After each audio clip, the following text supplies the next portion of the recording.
బాసరలో వర్ష బీభత్సం ఎలా ఉందో మీ కళ్లకు కట్టే దృశ్యాలివి. కార్లు ఆ వరద నీటిలో కొట్టుకుపోకుండా కొంతమంది తాళ్ల సహాయంతో వాళ్ళ కార్లని ఇళ్ళకి కిటికీలకి కట్టేశారు. దీంతో కొంతమంది కార్లు కొట్టుకుపోకుండా కాపాడుకోగలిగారు. సో శ్రీశైలం బాసరలో వర్ష బీభత్సం, ఆ తర్వాత వరద విలయంతో మొత్తం చాలా ఇళ్లు సర్వనాశనమైపోయాయి. ఇళ్లలో సామాన్లన్నీ కూడా పాడైపోయాయి. ఫ్రిడ్జ్లు, సోఫాలు, టీవీలు అన్నీ కూడా సర్వనాశనమైపోయాయి. ఇక ఈ వరదలకి అనేక వాహనాలు నీళ్లలో కొట్టుకుపోయిన అనేక దృశ్యాలు మనం చూసాం కదా. సో కొంతమందికి ఒక ఐడియా వచ్చింది. ఆ కార్లు ఇళ్ల నుంచి కొట్టుకుపోకుండా తాళ్ల సహాయంతో ఇంటి కిటికీలకు కట్టేశారు.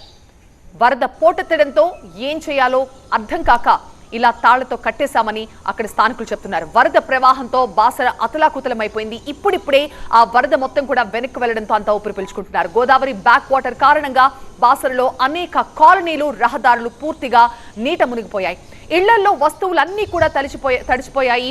ఎలక్ట్రానిక్ గూడ్స్ అన్ని కూడా పాడైపోయాయి. గోదావరికి వరద పోటెత్తడంతో వాహనాలు కూడా నీట మునిగిపోయి కార్లు సైతం పాడైపోయాయి. అనేక చోట్ల వాహనాలు కొట్టుకుపోయిన సంగతి తెలిసింది.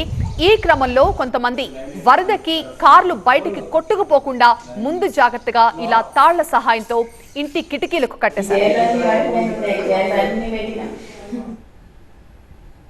తెలంగాణ నీళ్ళు వచ్చినాయి, మునిగిపోయింది. మరి తెచ్చి 2-3 నెలలు అయిపోయా, మొత్తం మునిగిపోయింది. మరి ఏం మా గోలు అంటించుకున్న కచ్చిండు. మా పరిస్థితి మంచిగా లేదు. తాడు కట్టాలంటే నీళ్ళకి ఈదుకుంటూ వచ్చింది పిల్లగాళ్ళు. ఈదుకుంటూ వచ్చి కట్టిపించిన.